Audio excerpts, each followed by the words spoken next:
We haven't introduced you yet. I'm going to introduce you in a minute, my friend. This young man right here was on the very first team, which back then was called Race Relations Project. So, how much have you, the skills that you got by being trained as a facilitator, how much have you used them in your 20-plus year career? If I'm being honest, all the time. All the time, every day. And honestly, the more challenging situations are situations where, okay, reserve judgment, listen, not to respond, but, listen to learn. I use that stuff all the time. Yeah. Realizing that as much as I have an opinion and I feel a way, I'm very passionate. Other people have ideas, and you may learn something if you just wait a second. So. How much has it helped you to grow? Because now I'm going to introduce you in a minute, but you have a really serious job. Like, how much over the years has it helped you move from position to position? And well, it was exceptionally helpful for me because I grew up in challenging situations. I grew up in situations that left me kind of, raw and easily triggered. And so if I was left to my own devices, I would probably react a lot faster, a lot quicker. And so I think, unbeknownst to us at that time, that for me, just because of my background and, the way that I learned to solve problems, it's so far from the way that we were learning to engage in conversation and dialogue. And, for the purpose, for learning, but for the purpose of problem solving. With the way I grew up, problem solving happened a little bit differently. Yeah. We used the overwhelming force method. So students, I'm always telling them, hey, listen, these skills you get, learning the facilitation skills will be the one thing you absolutely will take you with you beyond Penn State. Yeah.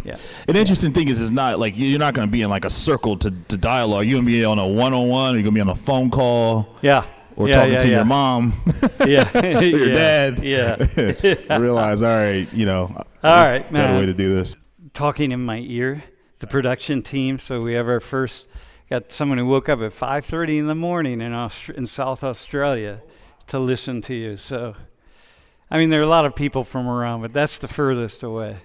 So, and they say, ahoy, mate. All right, so listen. Are we good? So we're going to talk about, I'm calling it Broken Families and Race, but I'm not sure that we're not necessarily going to keep the title here on this. So listen, come on up, Takkeem. Go to the next slide. So this is Takkeem Morgan. And Takkeem was a student. I first met you in the fall of 9/11. You were in Social 19, a couple rooms down.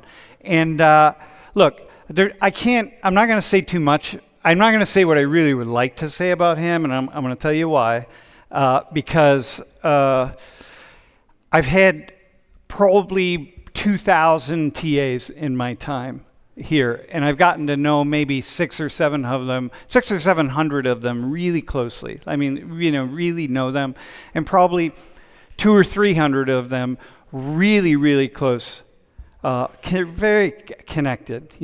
This guy right here, you know this. You're in a special category. I don't know anything. Yeah, all right. You're in a special category. This guy, as we're talking today, as he's talking, there's nobody in the world who I know of who I would want in class more than him to have the conversation we're going to have today.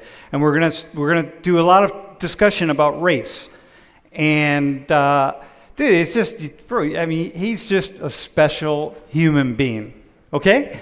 So, Give us like your quick 3-minute bio, 2.5-minute bio, all right, if you can. 2.5-minute bio, wow. That's quite a challenge. Yeah. I talk a lot, probably too much sometimes. That's why I moved it from 3 minutes to 2.5. Yeah, well, I appreciate it. So I was born and raised in North Philadelphia. Anybody know about Philadelphia? Anybody from Philadelphia? All right, can Philly make some noise? All right, that's right. That's that Philly vibe. So I grew up in North Philadelphia. North Philadelphia is a challenging community, to say the least.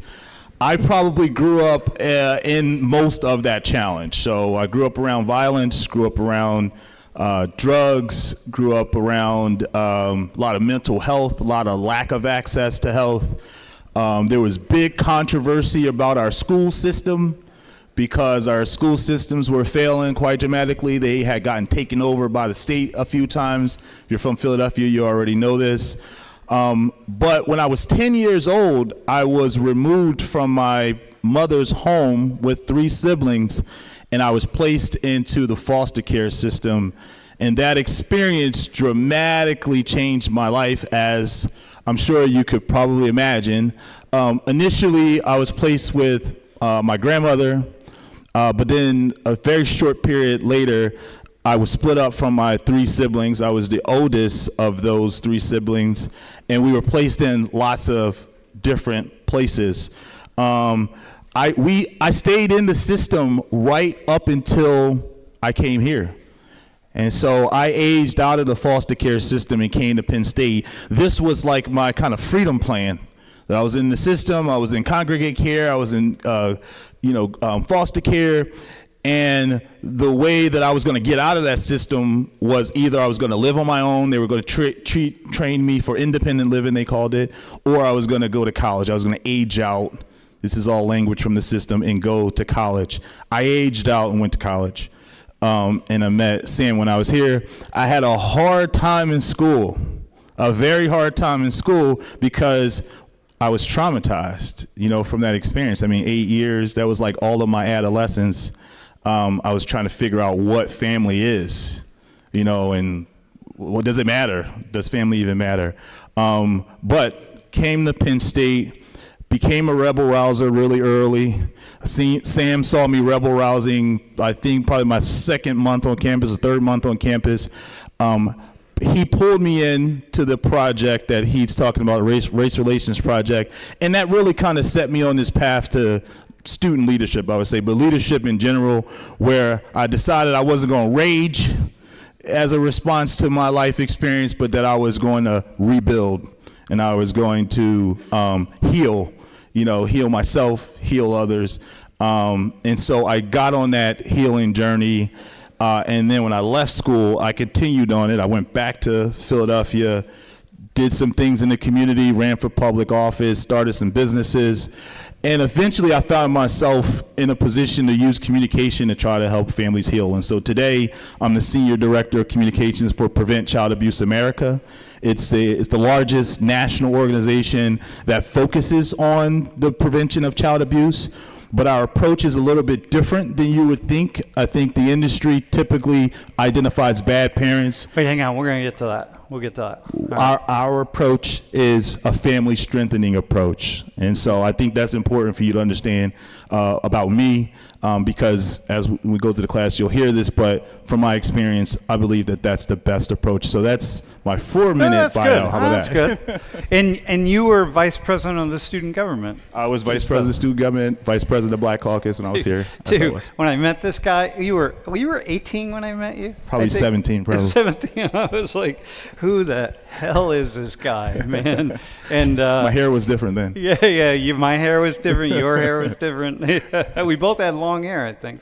Yeah. Good. All right. And also, real quick thing, I want to just do a shout out to your next slide. You are working on a book. That was you, by the way. You were a cute kid. That was me. That was me in the 4th grade. That's a picture of me when I was in the 4th grade. Was that before you were in foster care? That was the year before. That picture is the year before. But if you look at it, you can see the stress on that kid's face, though. Yeah. Very stressed out. Man. All right, hey, I do want to do a quick, I know you want to do a shout out. Can you go to the next slide, these two organizations here? Yeah, I do. So you cut me off when I was talking about Prevent Child Abuse America, but there are two sorority partners that we have that are national sorority partners. That's Kappa Delta and Sigma Delta Tau. These two organizations, Prevent Child Abuse America is similar to Thon for these two organizations. They've contributed millions of dollars to our organization. They're always raising awareness with our organization. So since I'm on campus, had the opportunity to be back here, I definitely wanted to give these two organizations a shout out for the work that they do. Is anybody from Kappa Delta or Sigma Delta Tau here? Yeah. Anybody? All right, shout them out. Which organization you with? Yeah, that's right. That's the strongest one right there, Kappa Delta. So shout out to Kappa Delta. They do amazing work. So why don't we give them a round of applause? Come on, give them a round of applause. Yeah. They really do amazing work. So thank you. Thank you. You've chosen well. All right, so listen, let's do this. Let's introduce the two of you, our two volunteers today. Hi, my name's David. I'm a physics junior. Grew up in California, and more importantly, I'm a father and a husband. You grew up in Northern California? No, it was Central California. Central California? Well, Yeah. how'd you get here? Curious route. Yeah? Yeah, across the country. All right, okay.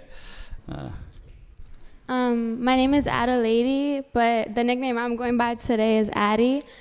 I'm a freshman and majoring in criminology, and I'm originally from the Bronx, New York, moved at around 14, 15 to like Harrisburg, Pennsylvania area. Hey, so you heard a little bit of Takkeem's story. Do you have any questions come to mind for him that you would ask him? You don't have to. We don't have to go there. But does anything just pop up that you would say, like, yeah, I'd like to ask this guy? Yeah, wanted to ask, like, kind of, it seems like that had a big influence on your life, kind of the family situation you had growing up. And do you think it was advantageous for those experiences to happen to make you who you are now? Or would you go back and, like, change it and have a different life? Dude, that's a really good question. That's a really good question. That's a tough question. I would say, if I could go back, I probably would. I'd probably change some things if I have that option. But I would say at the same time, I think you're 100% right that, you know, what happened to me and through my experience, I think I became a little bit more curious. I wasn't able to take my family for granted, you know, and so the family members that show up and the family members that work hard, it means a lot more to me, you know, from my experience. And I think also my friends, I think I'm probably a much better friend than I probably would have been if things were a little bit easier. You know, so I think if I could change my life, I probably would not. No, I'd probably keep going this route, ride this thing out and see how it goes. I mean, I'm still working on some things, you know, this isn't the last act. So yeah. I think it's getting better as we go. So you know, that's the odd thing about all the things that happen to us, right? And certainly somebody who's in a position like you, like the position you're in, we need people like you who have a vision and who can see things. And hey, what do you think? I have a question for you. What do you think Takkeem needs to know? So the two of you are here, and we're going to be going back and forth with you in the class. What's he need to know about you to be able to kind of engage you in the conversation that we're going to have? So for me, I would say, like, I said I'm from the Bronx, so I'm from a city that kind of has some, and I'm from the city, but I'm from a borough that has a lot of negative associations and negative ties to it. So that's one thing. People assume that education is terrible. I would also say that something else you should probably know is that I grew up and my parents divorced when I was fairly young. And I would say that definitely raised challenges, and it kind of sort of affected my family dynamic in various ways and the person I am today. And then I would say that I'm the eldest, so that kind of is like its own thing. And I feel like that's the main things that initially come to mind when I think of what you should know about me. Mm-hmm. So my parents were never together in the first place. I mean, they were obviously together long enough to have me and my two brothers, but pretty much right after that, they split up, and we just kind of like bounced back and forth between the two of them. And there were pros and cons to each one. They didn't live in the same state either, so there was a lot of moving all over the place. Yeah, that created a lot of problems, as you can imagine. And I was also the eldest of two younger brothers, both of whom have various disabilities. So a lot of the burden of responsibility fell onto me to take care of them, make sure they were fed, going to school, and all that jazz. And that, I mean, kind of similar to what you were saying, it definitely formed who I am now. And as I said before, being a father and a husband now, I value that relationship with my wife and my son more than I could ever imagine if I didn't have those experiences. Also grew up in the ghettos and around gangs, gang violence, drugs, all that stuff. And You did? Yes. Yeah. And you're shaking your head. You also? Uh-huh. Okay. I love the conversation Tuesday too about the wealth, and you saw that miserable category. Yeah. Right there. That's where my family was. You were in the miserable, Yes. the bottom 3% in the U.S. Yeah, you said the bottom 3%. I'm sure that a lot of my family and a lot of our neighbors were below that poverty line. So we weren't on that map because it's It below was the poverty line. below the poverty 3% line. even. Exactly. Hey, all right. Hey, thanks, y'all. So we're gonna just engage in this conversation, and if at any point whenever you have a question or a comment, bring it up, and then we'll do the same for you. Okay, that's really important. No, you can ask him a question. Yeah, but what question do you have? Yeah. So my question, you said you have, I think, 3 siblings, or you're a sibling of 3.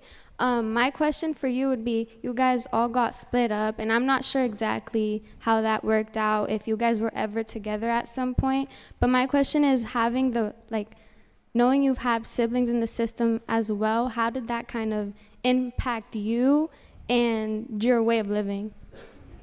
Yeah, it was nerve-wracking because I think, we grew up in North Philadelphia. It's a danger zone in general. So you kind of learn early, stick together, take care of each other, look out for each other. That's kind of like a normal thing. But when the system takes control of you, you can't do that, and so in my mind, I'm supposed to be like hurting and taking care of my younger siblings, and my next of kin is like 5 years younger than me. So, pretty significant when you're 10, right? She's like 5 years old. And they're stair steps. So it was like 5, 4, 3.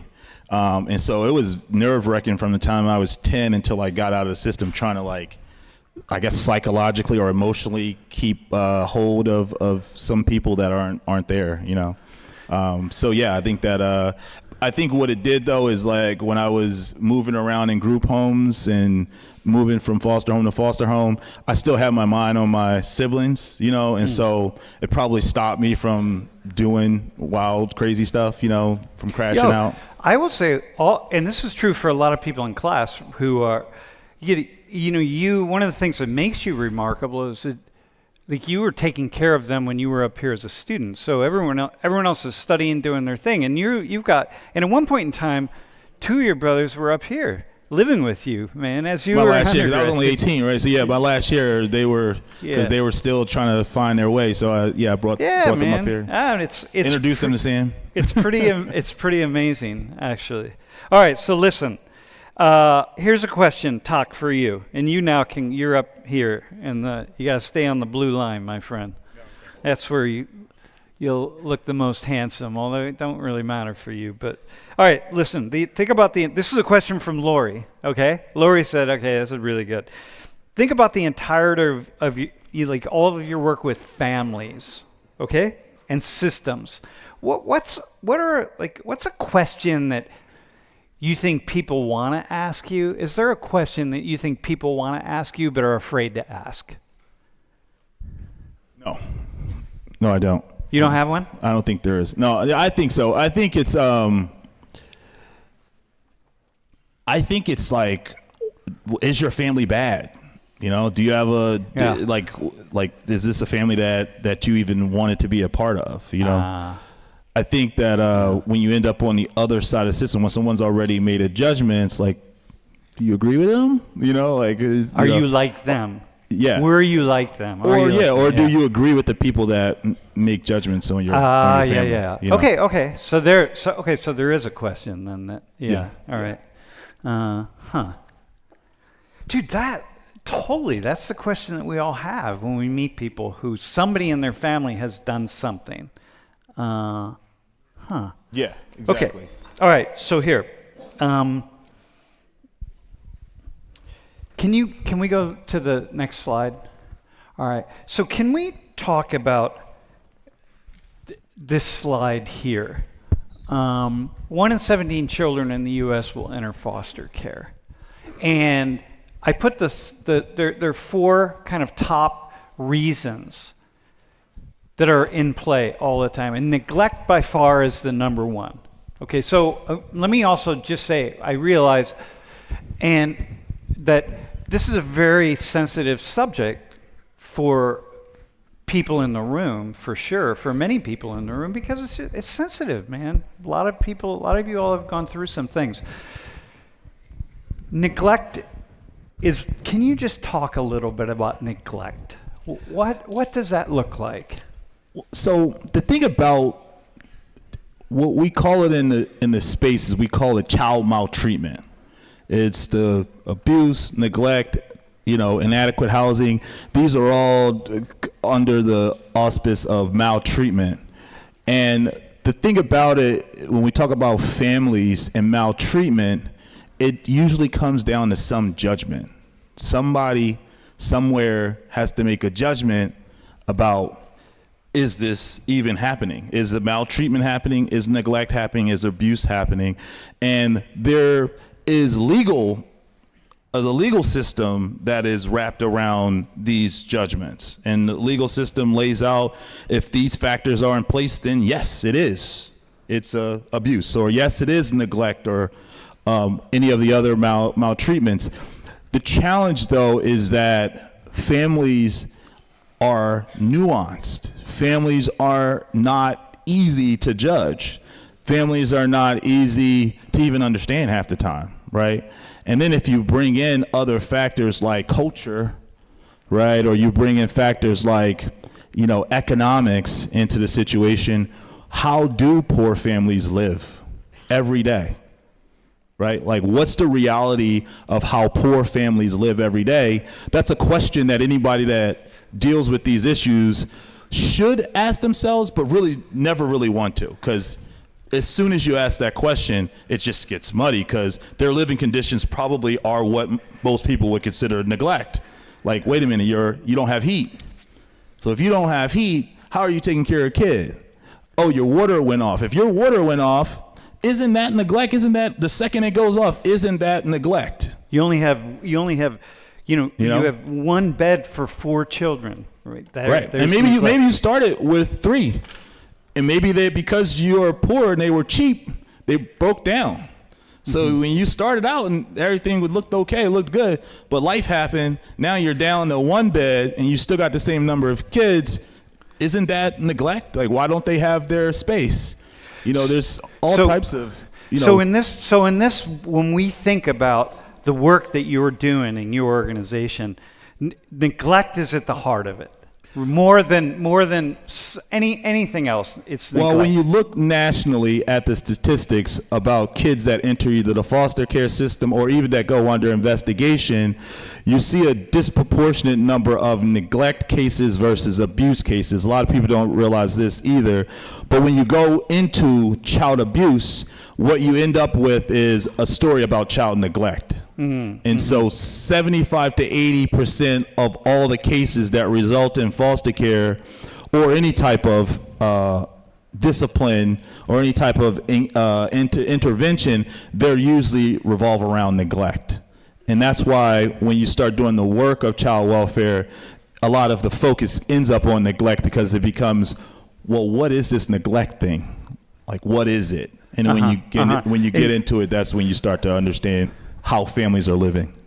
And okay, and so you're hitting poor families, but obviously it's not just poor families, but it's disproportionately families that are struggling with the ability to provide for basic needs. I mean, that's the point too, that when you go in, so 80% of the cases are neglect cases. When you go into the neglect case and you say, what's the economics of these neglect cases, you very rarely are going to find middle class to rich, probably rich not at all. Well, because mostly they don't get targeted. I mean, nobody reports them as well. I mean, it's much less likely that they'll even be reported. Well, it's less likely that they'll be reported, but you can imagine, I mean, even me, I'm in this space, go up to this mansion, and they're like, there's neglect happening in there. And I'm like, where? Like, you know what I mean? I can't even get to the gate, right? There was a case like that in Arizona. Some people may have heard about this. There's a very popular case of a woman who was, by all means, rich. I mean, really rich. Social media following and had a business going. She was neglecting her kids, you know? So. Professor, I have a question. Yeah. So when people are going through the process of putting a child into the foster care system, how do you determine the use of the word neglect or abuse, since they are interchangeable? And like, you know. Yeah, it's a good question. So the way that most kids end up in the foster care system is somebody makes a call to a hotline. So it's almost the same way as crime, how there's like a tip line. This is how the system starts. This is how things start.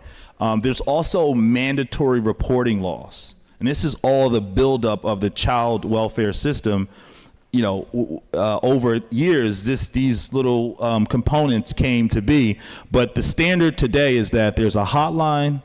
There is mandatory reporting. For instance, if you're a doctor, if you're a teacher, if you're law enforcement, and you have any inclination that a child is being mistreated, abused, or neglected in any way, there's a mandatory rule around calling the hotline and letting someone know. Which means that many people in this classroom, if we asked for a list of what would constitute neglect, there would be hundreds of different assessments about what that actually would be. So when you have a mandatory hotline, and you have somebody like me who's got to make a phone call, or about my neighbor or somebody, I don't know. It's going to be different than, you know, what Darnisha would say, or what David or Addie would say, or you would say.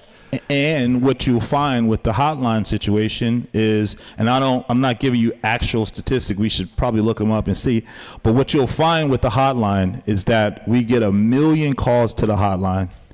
3% of them result in an investigation, and then a smaller percentage result in any sort of corrective action.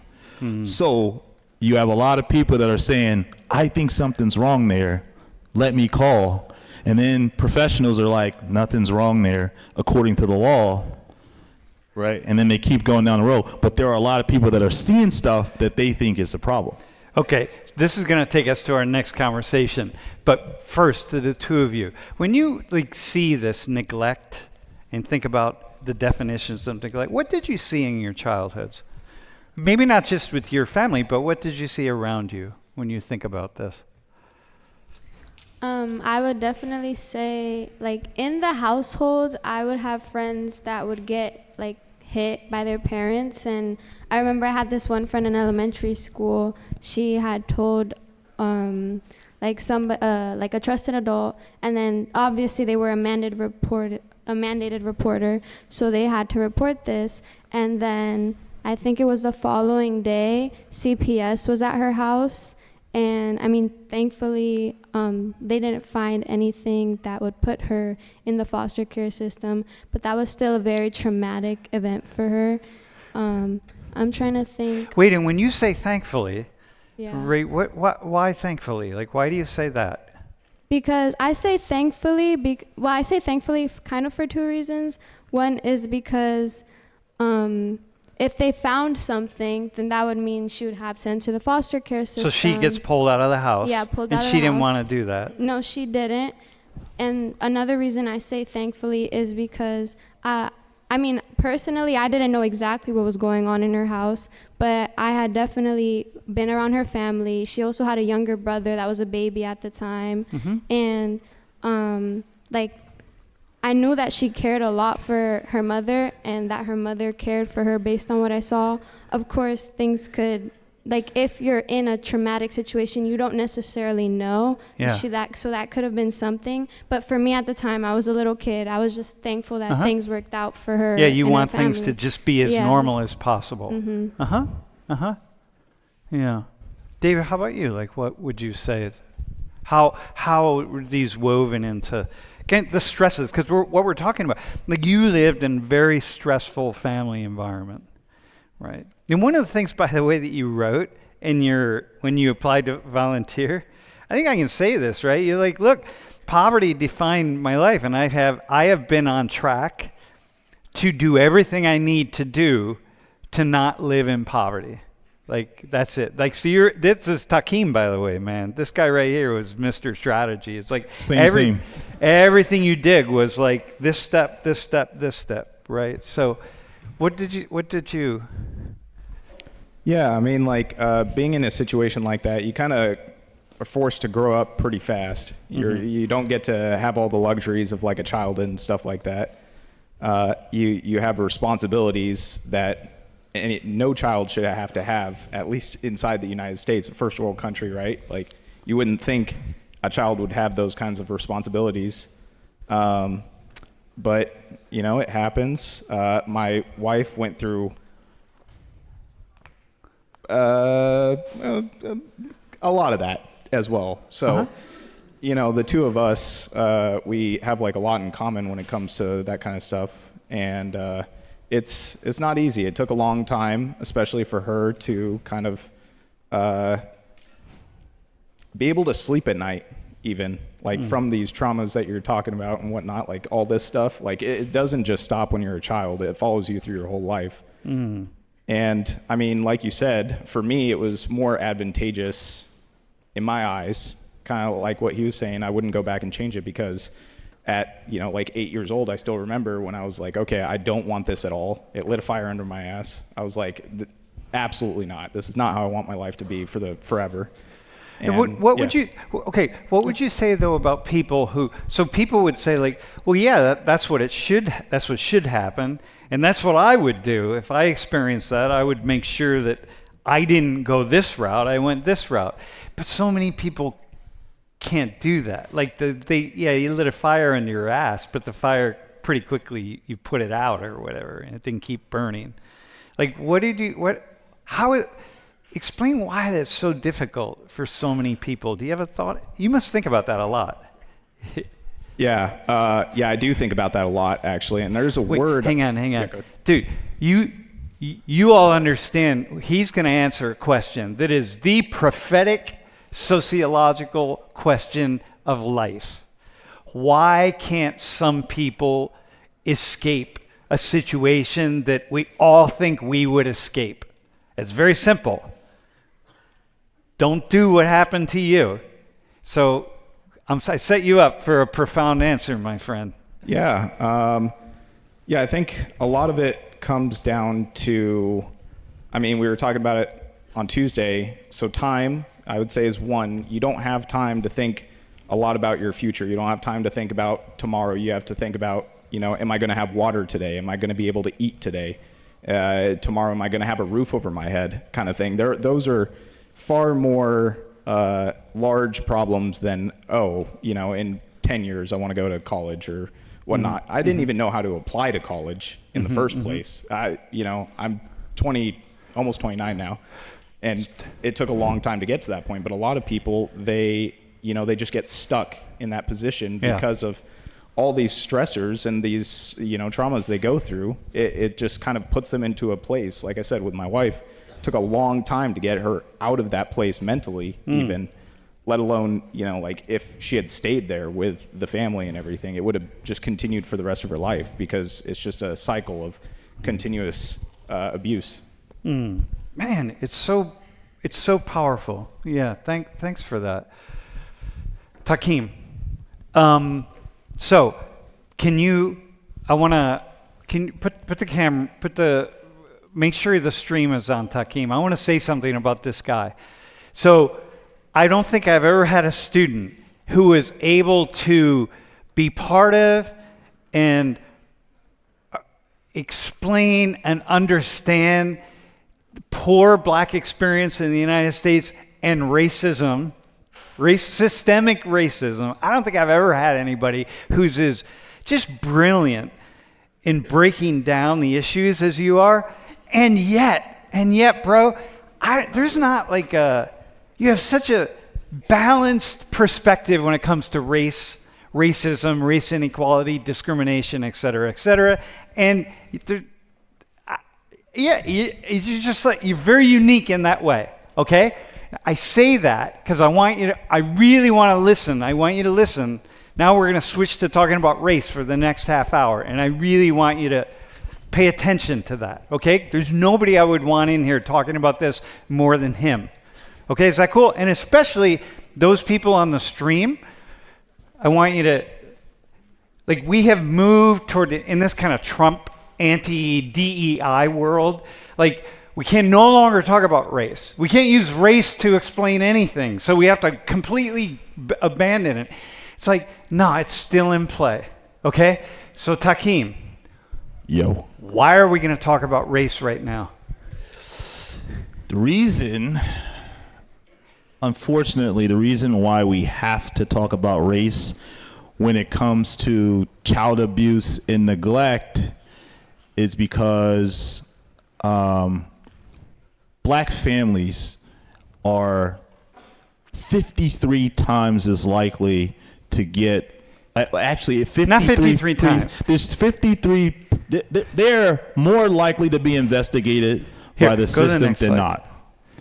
And it sounds crazy because black people are 14% at best of the U.S. population. I think you probably know that.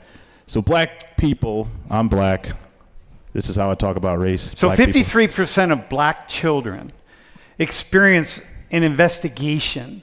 Yeah. By Child Protective Services. Right. And if you listen to the numbers I gave before, I said there's a hotline. People call a hotline. I think I've seen something. You should probably go and investigate. Usually what happens is professionals go through those calls and they say no. 3% of those calls result in any sort of action. So even an investigation, only 3% of them end up being an investigation. So if you look at these numbers, that means that black people are getting a lot of attention from child welfare and child protective services. And that's just the way it ended up being, right? I mean, if you look at these systems, the development of the child welfare system, one political party didn't create them at all. Like, they are completely bipartisan. If you look year over year, rules for this, mandatory reporting, all these rules for child welfare, you'll see a pretty even split in the interests that have created them. Even my organization, we're a bipartisan, nonpartisan organization. Policy for child welfare comes from both sides of the fence. But when you look at the information, the data, what you see is like real hotspot. There's a lot of attention on this community. And because the numbers are so dramatically crazy, it's like, we've got to talk about the race thing. It ends up where we have to talk about it. Yeah. If black people were like 30 or 40% of the U.S. population and it was this concentrated of investigation, you could say, well, they got some issues.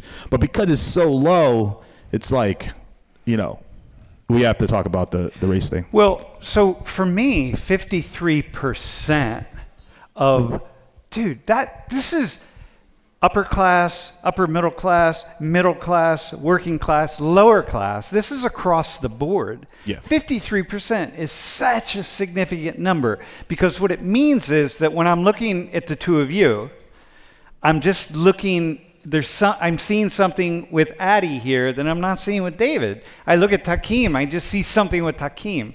So then we went, okay, what's going on? And when you think about like entering the system, you were talking about your friend. It's like once that doorway opens and you're investigated, things can just start happening and they spiral and they move. And now you're in different systems, you're in courts, you're in all sorts of places. So here, this would be an example of race.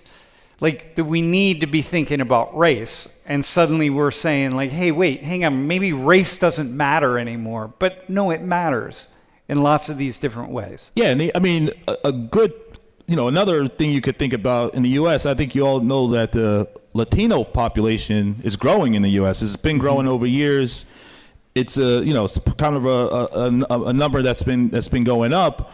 But when you look at CPS investigations of Latino families, it's not the same, right? And I think there is something there. I think there's an understanding there that's like, hey, we got to protect ourselves that black people aren't able to do. And that Asian families are able to do. Yep. And Asian families being more likely to be new immigrants are sort of on the outside a little bit. Like so many people are more like the foreigners, more like kind of it's able to escape the system. Do either of you have any thoughts about those numbers just off the top of your head? You don't have to, but it seems so significant.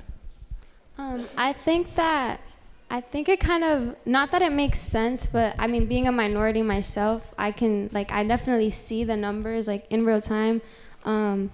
My family actually had an investigation by Child Protective Services a couple years back, and I definitely agreed when you said like once that door opens, it kind of anything can happen from there, and you kind of always want to be wary because now you had that experience. And that's something that's really scary, especially in the moment, because you really have no idea what's going to happen next. Especially for me, being the eldest, I really had no clue what was in store for my younger siblings because I have 3 of them. And so I think I look at this and I acknowledge that I'm part of the minority, but I also acknowledge that some people that aren't will never really understand it or will never see it. Mm-hmm. And I mean, that goes with a lot of other issues as well, not just this, but that's like from my perspective. Yeah, it's like, I think when different students come to me, I assume, I assume that I'm treating you equally. Like I make that assumption in my mind, come on, man, I'm a good person. I've been around this. I teach Social 119. I'm making the assumption I'm going to treat everybody the same. But the data show me that that's not necessarily true. That maybe you treat women a little bit differently than men. Maybe you treat hijabi women differently than you treat women who are not hijabi. Maybe this, maybe that. And so it becomes this thing where it's got to be part of the conversation. Yeah, and I think the way it functions is I think this is an area where it becomes purely systemic. It becomes purely about what are the prevailing narratives, how do we instinctually look at certain communities and certain families, and then what do we do about it when we see it? Well, did you feel growing up as a young black man, did you feel that you were threatening to people? Did you feel like you were a threat? No. To other people? No, hang on. Did you feel that they thought you were a threat? Not that you were yourself, but did you feel like people treated you as a threat? Absolutely, yeah. I mean, that's a closed-ended question, by the way. That's not a good question. To what degree, and can you give us an example? Yeah, I mean, the first example is just like going shopping. Like, I like to look at nice things.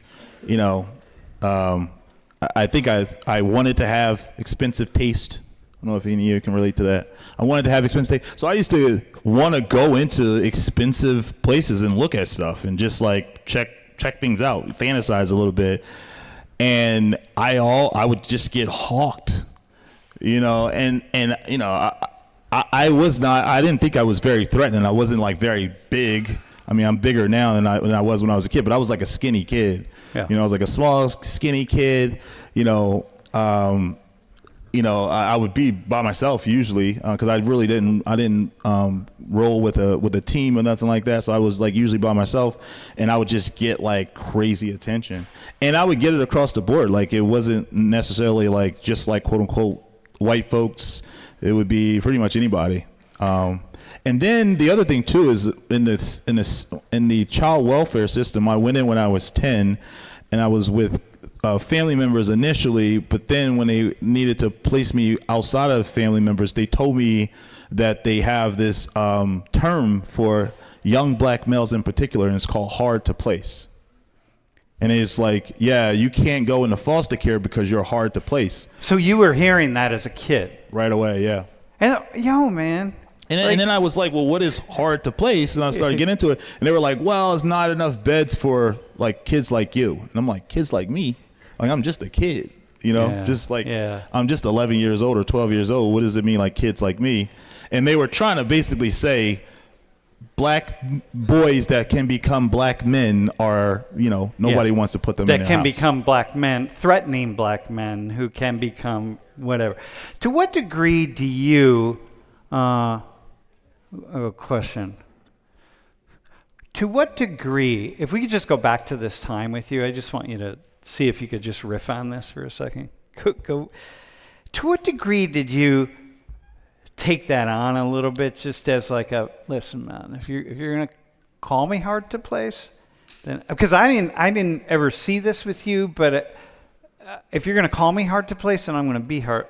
I'm gonna put like a tough demeanor up or something. Did you remember ever doing that, or?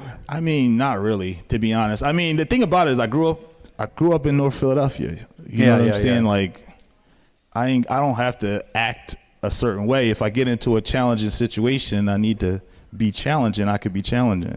Mm-hmm. If I need to scheme, I can scheme. You know what I mean? The thing about me that what I would understand is that, a guy like me, I'm gonna use my mind before I'm physical anyway. So the whole threatening idea, I'm like, are you really afraid of my mind? As opposed to me doing something physical or stealing something. Okay, all right. So I want to ask you a question. It's going to go back to another question that I asked David and Addie.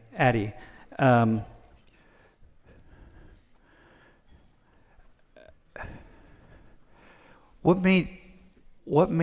So I'm looking at this, right?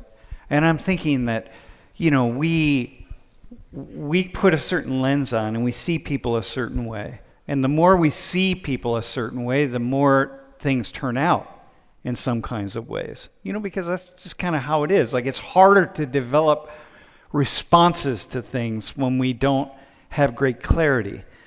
So, to what degree are you different? We go back to this time. Different than what? Kid. Different than other people around you, like your siblings, other people that you saw, and who were in foster care, and like, to what degree are you? To what degree is it here?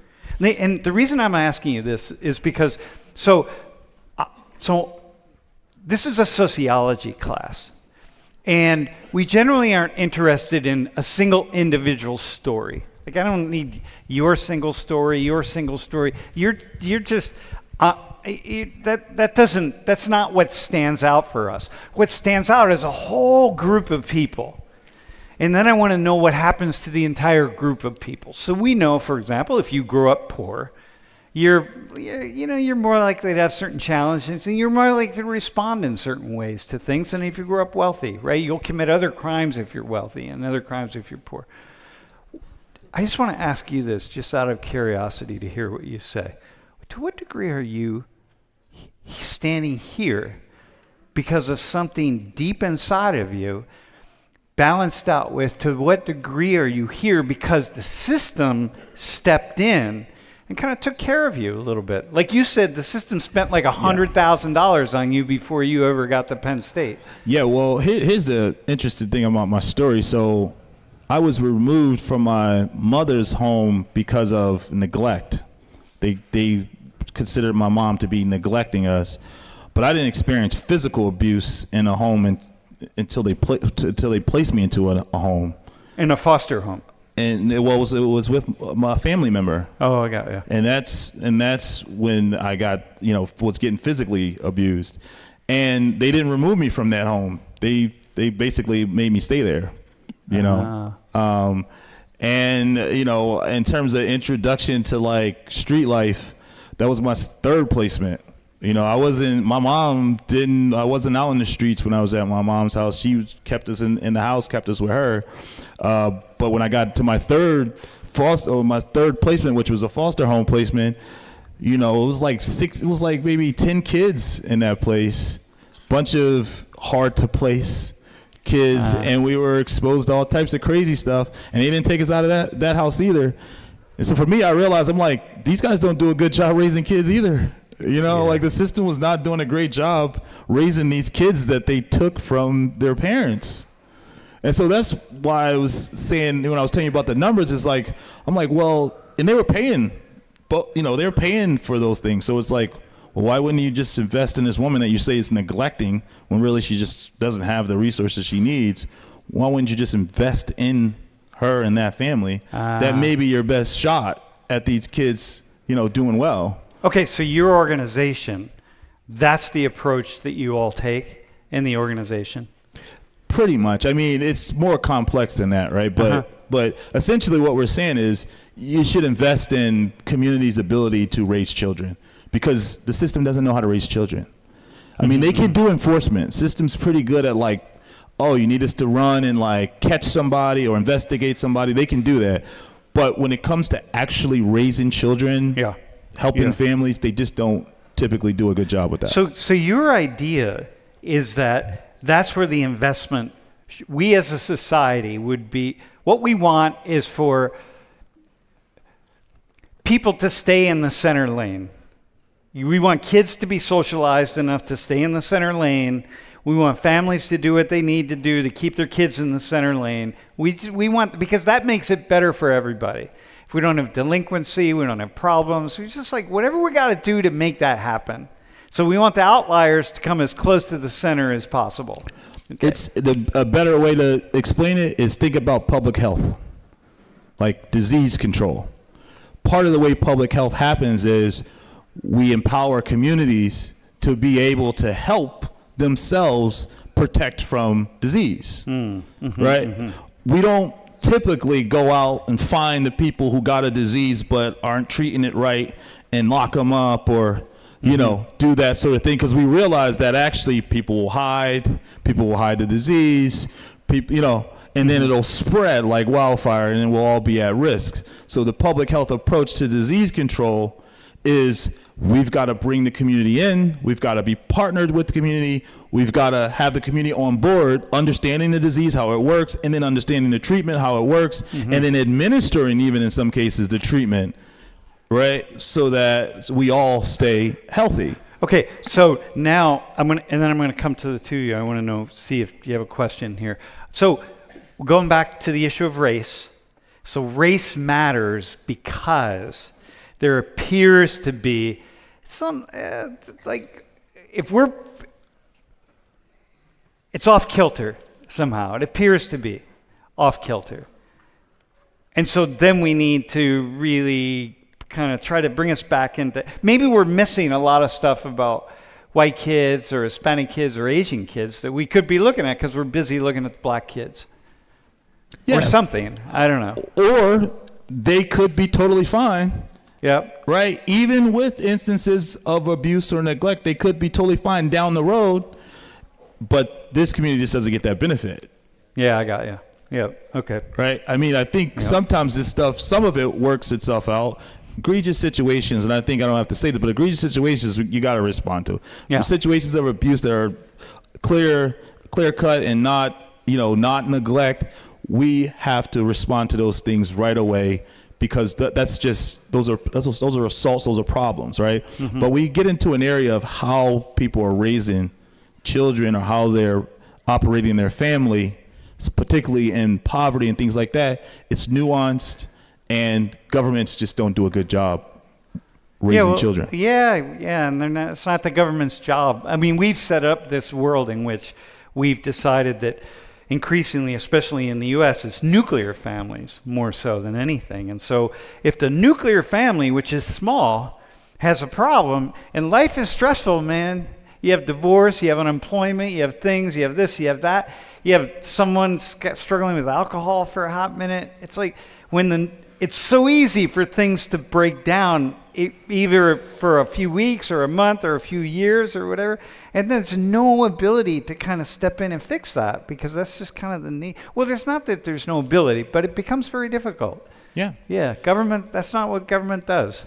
Yeah, and I mean, you might even see the rules now with some employers.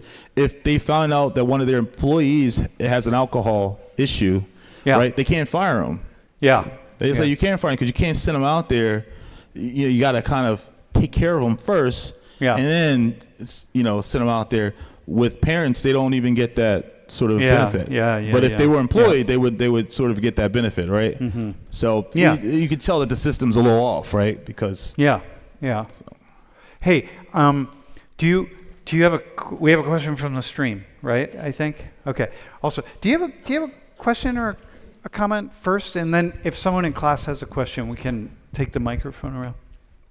Yeah, I actually had a question. So it sounds like you guys intervene kind of after the phone call. Am I understanding that correctly, or before?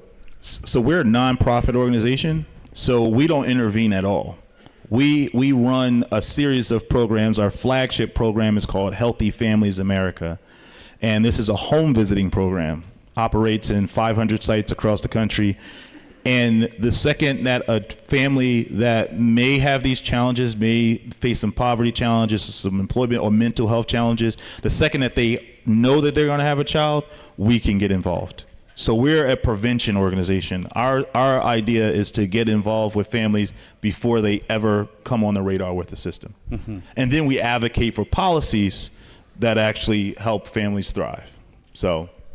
Yeah. Well, that was going to be my next question is, I mean, I'm sure that you put a lot of thought to this at this point, but what do you think that we could change with the current system to kind of make it less, one, about race, and two, less about just ripping the kid out of the system and leaving the parents, to do whatever they're going to do? Yeah, I think one of the main things we have to do is destigmatize parenting. I think anybody that is a parent, the second you become a parent is like, are you a good parent or a bad one? And it's like, do we need to come in there and take your kid or not? Just let us know right now. Are you doing enough to keep this kid, or should we take him from you? That's sort of like the pressure. And I think it stops people from actually having children. I think people get really fearful and decide, maybe this is not for me. It's just too complex, too complicated. And I think that's a problem. I think our country suffers because of it. Well, you're a parent. I mean, you have bad days, right? As a father. Yes, I do. And if you're judged only on the basis of your bad day, and if you accidentally step over a certain line, it's like, man, you can have 364 great days, but one day when you just crossed over a line a little bit, and then. Yeah, I mean, my wife and I mean, exactly what you're saying. We probably every single day, multiple times a day, constantly asking each other, ourselves, whatever it is, are we doing a good job? Are we doing the right thing? Is this the right way to approach this? And it's like every situation, I mean, like you were saying, is nuanced. So it's like, okay, how do we approach this situation? How do we want to deal with this, issue? And yeah, it is very complicated. It's a lot of stress, but I mean, at the end of the day, also, it's pretty awesome. I do like it. Jackson. Yeah, I just had a question for you because as a black man, I did go through some child abuse, and now I'm going into law enforcement. And of course, I didn't really trust the system, so of course, at times I lied when I was asked certain questions. And so as I'm going into law enforcement and doing things of that nature, of course, I become a mandated reporter and also become someone that people may look up to or look to for help. How would you advise people to be a space and be a person that someone can openly go to and actually ask for help rather than hiding with, and that you're trying to break the family apart and things of that nature? Yeah, I think good question, and it's an honorable question as well because you're thinking ahead. And I think you should probably stay on that path. That, like, I think you want to be proactive. I think if you get into a crisis situation, you're going to have to make judgment calls like on the spot. But I think the best advice is, get the knowledge and get the information before you enter a crisis situation, right? So if you understand the dynamics of family, understand the dynamics of the families in the communities that you may be in, then you can make a better judgment. My advice is just learn about what families are actually going through. A lot of times people end up in these roles, they don't spend time with families. And sometimes they're just like yourself. They're young folks, they're maybe starting out their career, and they're just listening to the rules and they're reading on paper, but they don't know people's actual lives. They run into culture when they get out there. They run into religion when they get out there. History of family when they get out there, and then they get stuck. So I would say, make time to learn about the families and the communities that you're going to be serving. Hey, how about this? What about like kind of the stereotype of fathers and not being like? What about investing in fathers in the home? Like, really, the role of fathers, the key. Yeah, dude, listen, the father thing is a whole nother thing, because just how, you said, why do we have to talk about race, right? If you go deeper in the data, you're going to say, we definitely got to talk about fathers. And black fathers. Fathers in general, if you go through the numbers, yeah, right? Because there is a disproportionate bias against fathers. Like a father that's investigated, it's going to be more likely to be substantiated than a mother that's investigated, for sure. Yeah. Because there's an assumption that a father just doesn't know what to do. Father is inadequate. A father, whatever. There's just a lot of bias against fathers in general. And then the race thing in terms of black fathers as well, right? I think in society, because of the kind of stigma and attention that's been given to families, black fathers, we think we know. Wow, we know what they're about. You're probably a rapper, right? I mean, Yeah, exactly. Or an athlete or whatever. Of course. And the stigma of black father, the absentee black father, and it's how hard it is to break through that. Yeah, and that's a headline, right? This is not a truth, right? And what happens is hang on, it is a truth. There are far greater numbers of single parent families than we've ever had, but still. No, you said far greater numbers. Yeah. But the overwhelming majority there. It's not true. Exactly. Yeah. Exactly. Yeah. And what I was just about to say, that because you reach a certain threshold in your data, it becomes the headline. If you're at 25% absentee, yeah, right? That's right. But you still got 75% of those fathers that are there that are doing the job, right? They're just not focusing on that. So it becomes the problem of absentee fathers. Do you have a question from the stream? Yeah. All right.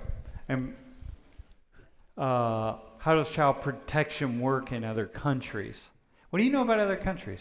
I don't know a whole lot about other countries, but what I do know is our child protective system is one of the most complex. Has a lot of laws that have been created. In fact, I would say that's what I know. The FBI, I believe, was founded from a child kidnapping case. Mm-hmm. So that whole secret investigation, tracking people down, a lot of that was based around trying to respond to a child maltreatment situation. Mm-hmm. So. Mm-hmm.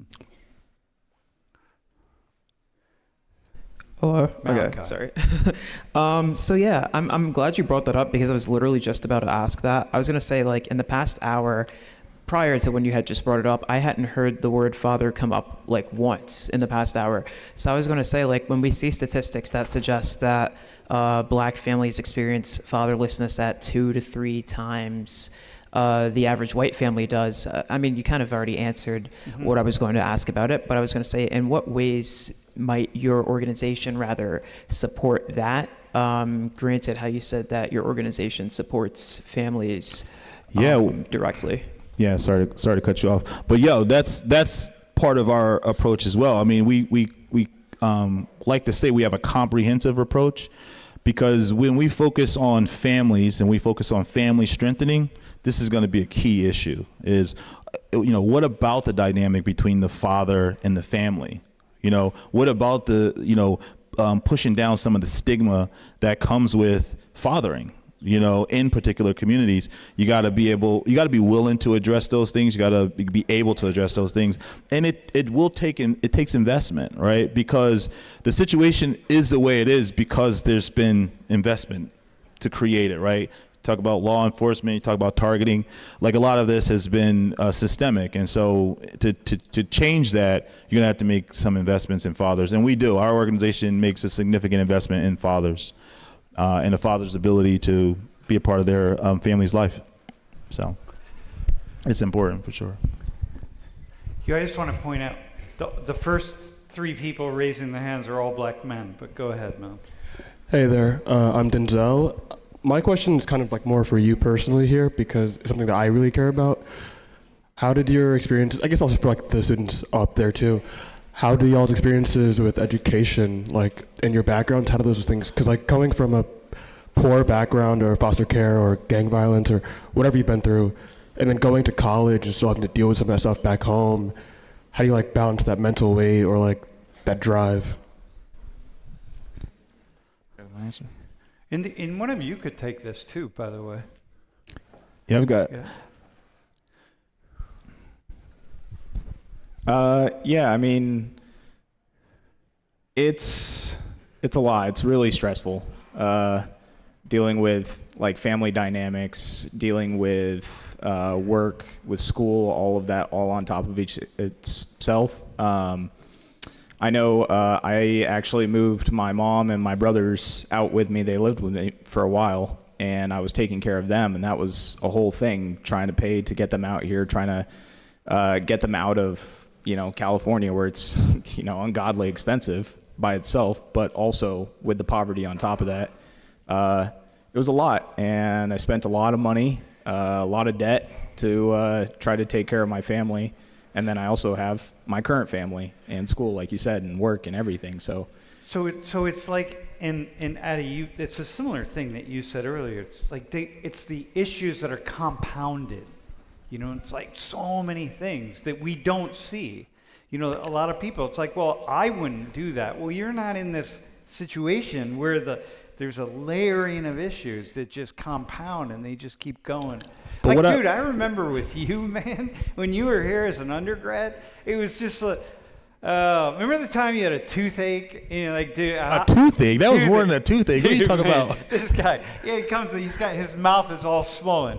And I'm like, yo, what's going on? Yeah, I got an infected tooth, right? For a long time, yeah. For a long time. How long have you had it? About a month. I'm like, he's been popping like Tylenol, like 6 or 8 a day. And I'm like, well, because he doesn't have any money to go. And I was reading the fine print, making sure I wouldn't actually pass out. So we called our dentist. We're like, dude, you got to see this kid, man. He's a really cool kid. You love him. You got to take him in, man. You got to take him in. So he goes in and they yanked the tooth out. You know what I mean? And been good since. But what would you have done without that? Like, you can't. It just compounds one. I probably would have smacked somebody. That's what would have happened. Yeah, well, no, you would have. You would have been pushed to the edge at some point. You'd have gotten in some kind of altercation. Then you'd have been in jail, and then they would have sent you to a dentist, and then you would have got your tooth. It's a long way to healthcare. Yo, but what I would say on the education tip, for me, this is just for me, bro. Education, saving grace. Education was the 100% saving grace for me. It took me out of the environment initially, so coming out to Penn State. But on top of that, it gave me some tools, I would say. I was about to say some weapons. I don't want to go away from the violence. But it gave me some tools, So when I went back home, I wasn't, I wasn't like high and dry, like why I couldn't do anything. I was able to I started a business. I started a real estate business when I got back home. I ran for public office back in my neighborhood, right? And so I could be a part of the solution, you know what I mean? And, that raises self-esteem, you know what I'm saying, when things get challenging. That also gives you something to lose. I think that has to happen too. I think sometimes you grow up in a challenging situation and you got nothing to lose, you act like you got nothing to lose. You know what I mean? And so I had something to lose because of my education, and then I kept, advancing thanks to the help of this guy right here. I kept, getting more education, accumulating more things to lose, and now I got so much to lose I don't even have arguments. I don't even get into Yeah, right. But this is a path, right? If setting people up in this way. Listen, final. Do you have what do you want people to know from this conversation? Just like 30 seconds. Like, what do you hope people take away? I mean, I just hope that people, I think a big thing in this class, a big theme is empathy. I think they really have to try to open their eyes. Sometimes I know people like to say they want to be blind to race, but I think that's the exact opposite of what they should be doing. They should be acknowledging race. You should be acknowledging that there are struggles that you might have never experienced, that people are experiencing by the second, and it's something that can be extremely overwhelming. And I mean, I don't expect anyone to just be able to understand, but to just kind of, sort of try to come from a place of understanding, try to put yourself out there in situations so that you can always be learning. And I think that's one of the biggest things, to always try to learn. For me, I agree, education is one of the biggest and most important aspects of my life, because it's one of the only things that could get me out of my situations.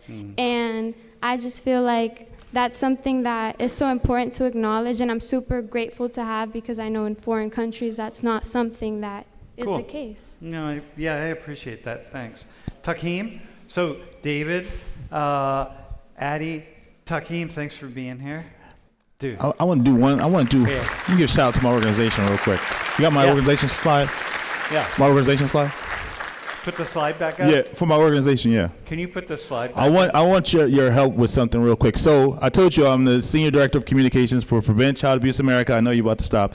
But we launched CAP Month, Child Abuse Prevention Month, started yesterday. And so we're launching our campaign for Child Abuse Prevention Month here. Can we pull up my work slide? Is it on there? Can't do it? Okay. Okay, all right, cool. So you'll see it. But our theme for this year is Pinwheels of Possibility. With families at the center, the possibilities are endless.